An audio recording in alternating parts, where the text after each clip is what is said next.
Masyarakat Bali diharapkan mampu bersuasembada di sektor pertanian dan perkebunan.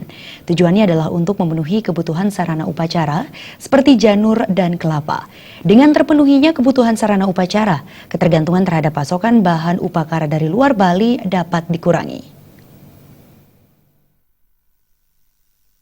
Kebutuhan dasar upacara keagamaan umat Hindu semakin hari semakin meningkat.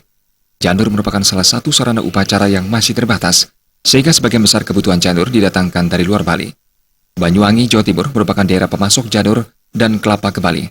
Saat ini, Banyuwangi menerapkan perda janur dalam pengiriman janur keluar wilayahnya, sehingga dipastikan berdampak terhadap pasokan janur.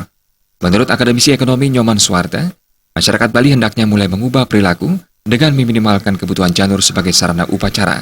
Masyarakat Bali diharapkan lebih memanfaatkan halaman rumahnya untuk menanam tanaman kebutuhan sarana upacara seperti pohon kelapa. Ini yang saya lihat perilaku masyarakat kita dalam melaksanakan kegiatan-kegiatan ritual itu perlu ditinjau kembali.